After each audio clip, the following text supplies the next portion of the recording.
Let me see. Let me see. Let me see. Yep. Yep. That seems like the voice is coming through. All right. Howdy, folks. I'm Cody with IronVerse Comics, and my camera is not centered. I hope you folks are doing well this morning. I'm drinking some coffee. Is that a little bit better? A little better? Just a little bit? That's a little bit better. Still got a little fellow down there taking that spot. I don't want to take the direction away from him. He's the whole reason I became famous, right? But seriously, I hope you folks doing well this it's Tuesday for me, I believe. Yeah. That the day? Yeah, it's Tuesday. Again. As it does. Uh, yeah, I didn't have too much of a reason to do this. I wanted to have some coffee. I wanted to say howdy.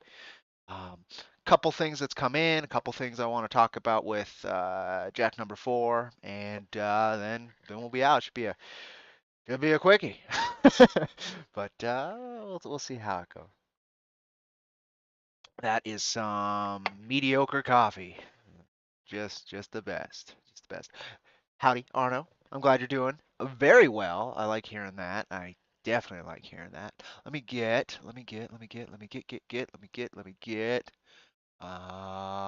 things to such sights to show you. Let me see. Yeah, let's do that. We'll start with that. I just got through cleaning the house, Arno says, like a nut. Well, that's good. And sometimes it's the only way to get through cleaning, right? And that's thanks to the new handheld vacuum cleaner. Oh man, tools, right? The right tool for the right job makes all the difference. It's one of the most important things my dad taught me. It's a biggie. It makes a massive difference. Right now, the right tool for my job is caffeine, even if it's mediocre caffeine. All right. Is this what I'm gonna do? So I guess what we'll do is we'll start here, and then you folks are gonna get an exclusive preview of the 5 ink pages we have ready. I think that's how we're gonna do this. Um, they're gonna go live with the campaign anyway, so I've been trying to seed it, seed the pages, different platforms and different areas here and there. Patreon's already seen all 5 of them for about a week now, so they aren't getting gypped. And you folks can kind of see that's what I need to do actually. How do I do that? I haven't done that for a while. Preview campaign. That's what I want to do. I want to show you folks a preview of what you can kind of look at, and we'll talk a little bit about it, and then we'll glare at the gorgeous art, and then I'll talk about kind of where we are and some things, and I might show you a book or two I got recently, and then we'll call it. But where do I preview? There it is. It's a whole button. They got a button for it. Wow, buttons, buttons, buttons. Um, and now I'm sitting here on the couch with a jar of Goobers, peanut butter and strawberry jelly. Ooh, ooh. I am a fiend for PB&J sandwiches. Usually I get a nice sugar crash after them. That's always helpful, or they're a great wake up tool. I would have that with coffee, and I would be set for my day. Very high energy. Howdy, howdy, howdy, howdy, Kish. Yeah, we're just gonna show some things and see how it goes. All right, let's see. Share. Do I have display capture on? I think I should. I do from last night. Excellent, excellent, excellent. If you folks missed the stream last night, it was a lot of fun. I hung out with Robert Livingston from Tom and Artie, Bite, and a bunch of other works. Very prolific indie creator. Very underrated, honestly. And of course, Dollar Coins, and we just played some pre-sequel and chatted it up. It was a good time. It's a good time. If you want to see that, I think there's actually some pretty fun chemistry in there, so it's worth checking out. It's on the channel. Um, I'd love to see that get more views. I've also interviewed him on the channel before. I got to do another one now that I know how to stream and balance and have some production value. I've got to bring him back for that. Maybe when he's launching Byte, which should be here in March, if I heard correctly from him. His email sign up is up. Um, anthropomorphic shark. So one of the things that stuck with me, it's not Cobra, but like they work for an organization kind of like Cobra from GI Joe, which is that sounds very interesting with sharks. And the art is very cool. The line art that I've seen is very pro, and I love seeing pro work in the indie sphere. Not because those artists can't do pro work, if you know what I mean. But because it shows that talent's always everywhere, and it shows that it can be unshackled, which I appreciate a lack of shackles. So this is Jack Irons number 4, the campaign. So we're gonna go through it. You guys are gonna see the 5 preview pages that we have towards the end. I would love your thoughts as we go through it. There's the tiers are loose right now. I would love to set up more images for them as well. I don't think any of them have images currently. So this has got some polish that needs to be done, but I'd like to put it out into the zeitgeist and see what kind of ideas pop out and see if anybody has interest or here and there. We're at like 183 signups, which is it's interesting, right? I don't like gauging it on numerics because our first campaign had like no signups. I just launched that fucker and ran it, and we got the job done. Our second campaign, I think, had quite a few, and our third campaign had quite a few. And the third campaigns, the follow through rate from signups to backing was like 20%. So it really it's a terrible barometer. These email notification sign up things, but so I don't use it as a barometer. I recommend considering it more as if you're running your own. It's a tool, right? It's just another tool in the bit because some people are going to use it, but don't think there's any level of like again a barometer. Don't judge anything by it. It's not always that helpful. Bum, bum, bum, bum. Uh, I'm hoping IGG is doing better than it was back in October. I don't know what was going on back in October. As some people may know, I tried to get this going kind of towards late summer, early fall, but I refused to launch without any preview pages, without showing that we can do the work again. And Maxie was neck deep in Kids and Monsters. Wonderful book by the Gifted Rebels. I totally recommend folks check it out. In fact, after we get through this, I'm going to show you the first book from Gifted Rebels that I've received and that Steve, our wonderful colorist, Maxie, and myself worked on. And I'm really proud to be a part of. So I'll show that off here in a bit. But first off, let's do this. Let's do this. Let's hop into it. I don't know what's going on with IGG, but I'll use whatever I got. We also, if you're looking at, you can't see it because IronVerse Comics, excellent. But there's a couple Kickstarter things open around up here that are slightly secretive, but we will see. We will see.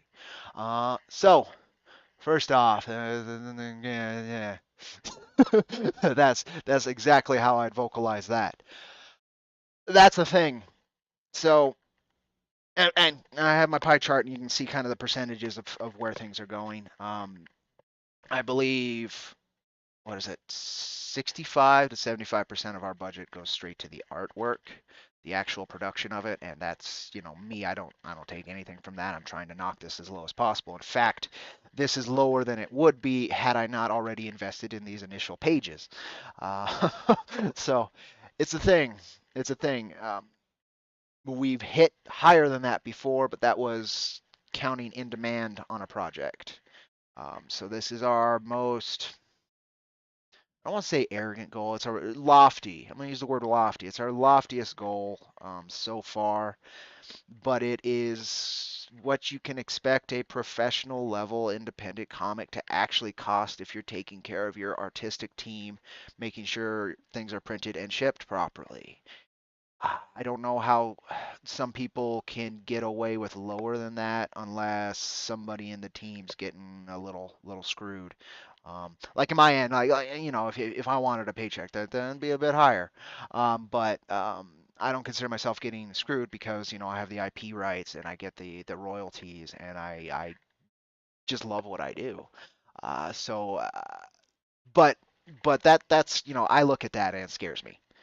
I am a little worried that people look at this goal and be like, "Oh, they're not going to reach that," and then won't back it, and then we definitely won't reach it.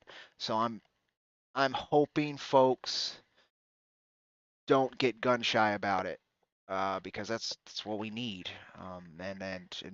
Again, I'll break down what's going on as we go through tiers, and then there's I did a funding kind of pie chart, and you can see where the percentages go, without revealing page rates, because I think that is super important for the artists to have control of that information and to share it where and to whom they want. It's not my right to do that.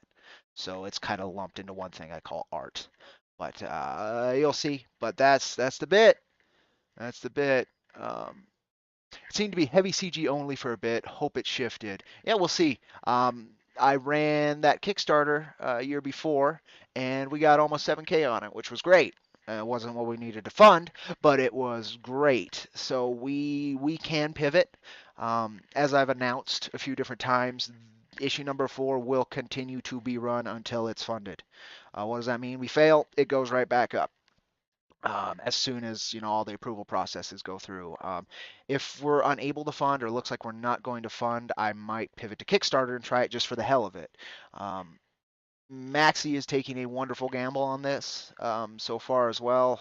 He wants to make sure that it fits into his schedule without getting in the way of things, and he had some free time. So I'm another thing I'm gun shy about is that he wanted to produce the art during the campaign. He's hoping to have the book finished in March. He's hoping to have all 32 pages and the cover done in March, um, which is wonderful, right? If I don't fund though, it's extra pressure on me, right? but I think it was a wonderful thing for him to, I'm gonna put some more skin in the game too because I love what we do, and so I couldn't I couldn't argue with that. So again, gun shy looking at that goal and then the other pressures. It's gonna be fun, say the least. There, it's gonna be fun. I'm really excited to dive into this year. Last year it was more I need to do something because of where my mental state was, and it wasn't the right timing. And this time it feels like the right timing. And I think that matters more than where it's launched, more than what platform it's launched, more than almost how you market it even. The right timing is what allows things to happen. So we'll see. We'll see. We'll see. Um, or don't use color. So I spoke to Steve about this because that was an option. Maxie's lines are heavy. This one, he's actually each book. There's enough time between our releases that let me see what time it is. Okay, cool. That he usually has grown as an artist in one shape or form between each. And this book, in particular, he wanted to use heavier inks, which you'll see in those pages once we get to them, which would apply better to a black and white book. Not better than color, but better than previous efforts of his line work would, and they already would work as black and white. In fact, Jack was originally released to the public as a black and white release. But there's something important to me about keeping the band together. About when you find that bit of magic, not carving it apart just so that something that resembles it can happen. So I had to talk to Steve about it because, again, with the our wonderful colorist Steve Cannon, with the increase in their profile has inevitably and justifiably increased the page rates. So that's been a thing, right? That's why I had to kick this goal up so high. Um, and so part of it was, yeah, I could knock over 2K off of this goal by doing a black and white book instead. But I don't think I could appreciate the work as much had it, one of the ideas was adding color as a stretch goal. And I don't think I could have appreciated the work as much had it not reached a stretch goal afterwards, which, if you build it in anyway. But I don't think I could have. It would have been nice and it would have been great, and then you could later like do another one that's just for color, right? Color and then a reprint or something. But the goal would still be over 10K for a black and white book. Like, no. So again, spoke with Steve, and he was kind enough to adjust his page rate to what I had previously budgeted for, because in between when I originally had budgeted for this book and now, he's been picked up for a few monthly books. He's quite swamped with work, which is incredible. Very, very killer colorist. But the fact that he was willing to budge there and that he wants to continue working on the book means the world to me. And I think again, the timing's right, and I think we need to express it as it needs to be expressed, even if that puts this in an interesting spot. But I think that interesting spot is I'm up for a challenge, I guess is the best way to put it. I think I'm ready for a challenge, and this will be our biggest challenge so far, even more than getting the book out the first time. What's the estimated page count? We're doing 48 pages again. There was originally going to be it was going to be fatter. It was going to be 52 pages at one point because we wanted to include the Cactus Coyote ash can in the book as like a second story, which is done, and is 15 pages. But Dollar Coins and I kind of were talking about, and there's different ways to go about it. That might be one of our first stretch goals, is a separate printed Cactus Coyote ash can. Um, the secret other thing I'm working on might include it. So that pivoted away. I just thought that's our format. Between issue 2 and issue 3, we've had a format. We've been growing into a release, and I want people to know what they can expect from it. Um, and we'll see how that goes. But yeah, it's 48 pages, 32 story content. If you count the cover, which we always add story content to the covers, it's 33 pages. Um, but there's more story content that's going to be in the extras gallery this go. It's going to have some prose content, which I'm hoping to add some pinups to. Going to do the concept art again. Um, Fan art galleries became problematic in issue 3, very specifically problematic. So I'm less enthused to do those again, which sucks. It really bothers me. But I don't want to have to live with that again. So it's unlikely to do fan art galleries again, but concept work and all of that will be going into there in some shape or form. And of course, like I said, another prose story, hopefully accompanying a exclusive kind of one page kind of cover pinup thing. But okay, so this all of that talked about just because I had to stare down that goal. So let's move on. This is backer kits thing. Don't worry about it.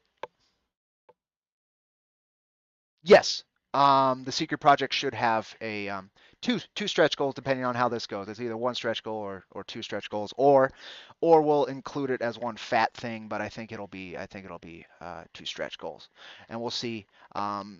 A lot of how I run that secret project will be determined by how this goes. It'll determine the size of the thing. It'll determine quite a few things. So we'll see. We'll see. And I'm hoping to hit the gas off of this, whether or not it actually funds. That's the bit. It's the adaptation, the pivot point, because we're not doing that anymore. So the campaign page, all this good stuff, previewing what we've done before, all this. One thing I like about Kickstarter is it allows you to put GIFs. Sadly, IGG does not allow you to put GIFs, or else this would be moving and this would be moving and blah blah blah. But it is what it is. Introduce the stuff. Nah, nah, nah, nah. Big splash page, which I love that double page spread. I think it helps kind of hook people. We explain what we do, show you a finished page that explains kind of the universe pretty well. Then I talk about what issue 4 is gonna be. A little bit about catch you up on issue 3. A little bit of what this is. And then that's the biggie. I already just announced that, which is nice. Um, and we actually go straight into these because you don't really want to spend too much time fluff. So overrunning multiple campaigns, um, I've gotten different kinds of feedback from all kinds of places, right? There's The CG crowd expects one kind of campaign, and normal like comic fans expect a different one. And I've gotten different feedbacks on campaign pages. I've gotten folks who say I won't back it, folks who will back it right away just after seeing the art. There's a lot of different things. The main bit is you don't want to bog people down too much in the pitch, and I hope I didn't. The one bit I'm worried about is this chunk of text. I'm a little worried about that, so that might change, but I still want to introduce folks to the grander thing we're doing. So it's a little bit of me being stubborn and a little bit me not sure how I should pivot. But we go straight into these first 4 pages. Um, Thank you. Thank you. I love how Maxi has, again, heavier inks. I was talking about that. Heavier inks. This goes, you can see. Part of that is Maxi's like, well, we're going into this dark hell-like territory, right? And I was like, yes. And so what I also wrote in the script was, as we go further and further, it should get more corrupted and more ethereal, more extra dimensional. Even though you're still on the same plane, it shifts because of Famine's will. Just 1 second, it's hot. My heater's on, and so we'll see. But I think he did a really great job. It's funny. There was a discussion through, and you mentioned Global Comics, which is great. Uh, they brought up that this panel layout can sometimes be confusing for folks, and it was kind of nice that I could chime in, like, well, how does it work here? And I've seen a lot of people do it different ways. Uh, and this seems to work just fine. If you read issue 3, you know exactly what's going on between these two panels. If you haven't, that might be an issue, right? Because you don't know what this is, and then suddenly there's a map. But I think you could. I think a reader would put 2 and 2 together. But we'll see. And then we have our wonderful. This was Maxi's idea to do a Akira homage, and I was like, oh, I was all for that. I was all for that. He was also kind of really stoked with how these buildings came out, and well, yeah, so was I. Uh, and then this one, which is also now public, is so I had written page 2 and 3 as separate pages, and Max is like, you know what I want to do is I wanted to just start it off heavy and strong. So when you turn that page 1, then you're greeted by this massive double page spread, the big fist punching, and then just all of this hype, right? Um, my writing in this one is much more sparse. I tried to pivot closer to showing and not telling, which I started in issue 3. Issue 2 was very much a lot of telling with some reinforced showing. This one I tried to flip that on its head so that so I could fix the pacing. Honestly, is what I tried to do in this, and so far so good. I love these 5 pages, but uh, the concept of issue 4 is going through 4 layers of hell. So you shouldn't market, you really shouldn't, because your idea should stand strong by itself. You shouldn't have to attach it to other ideas to have it work, right? But this is Dante's Inferno meets the Four Sights of the Buddha, in terms of how I structured the story. So Dante's Inferno is going through different layers of hell, and the Four Sights of the Buddha is the awakening of Siddhartha to what reality is from being a rich kid in the palace who hadn't seen a bunch of things. The main bit is there's the old man, the sick man, the dead man, and the shaman. And those are the 4 encounters in this book. And I'm really impressed with this. This page is the appearance of the old man, which we teased in the end of issue 3. Um, Love this panel. I love what he did with the horses on this panel compared to what I wrote. He actually cut a panel out of this because it didn't need to be there. This is 7 panels over 2 pages. Very brisk. There's not much writing here either. I think there's just a little bit of caption that kind of sets the mood, and then boom, straight into it. Um, so yeah, I'm pretty stoked about that. Howdy dollar coins! I didn't know you showed up. Right on, right on, right on. So we're just going over this real quick before I actually have to go to town. I've got upwards of 20 minutes, so let's see if I can get through this. Um, the next page. So I love this page. I was so stoked when I saw this fist. Just how much energy he was able to throw into it. This whole thing, the cryptid, almost Lovecraftian feel of this panel, just incredible. When you can look closer at these pages, which let me show you. Boom, boom. Okay, no, it shrinks him on Indiegogo, so I can't really do that. But there's a ton of detail in his beard. It's got almost a Cthulhu feel, but it's metallic and wires because it's a giant cyborg. Um, yeah, wonderful as always. I'm so blessed to work with this fella. But this is my favorite page that Maxi has ever produced, coming right up. And some folks who have followed me on Wicked Publishing, for instance, their stuff I've previewed it there before. But this is the first time on this channel, as far as I'm aware, and it is next week's preview that I'll be pushing really hard on social media. So you folks are gonna see this first. Boom, boom, boom. Now can I? Let's do this. So you can boom. There we go. That's what I wanted. So uh, just love it. Just love it. This is the encounter with the old man. This is the first feel. This had such a heavy metal and not exactly the magazine, but like the album cover concept, the feel of that to it. And man, I just so good, so good. It just blew me the hell away. Maxie would even like, oh, you're gonna love how these next two pages come out. I was like, well, of course I will. Then I saw him. I was like, oh, that's what he was talking about. He put so much mood into this, and again, his inks are heavier. This go right, like in black and white. This works incredibly. Um, but oh man, so good, so good. I'm not gonna talk too much about the old man, simply because their interaction is all I could talk about, and I don't want to spoil that. I think it's really cool, but nonetheless, man, I'm so hyped for this issue. This is the first like big encounter, and he just sold it. He just sold it so well, and right now it's my favorite page he's ever produced. I'm really excited for the Sick Man. I want to see what he does with him as well. But he nailed this one. He nailed it.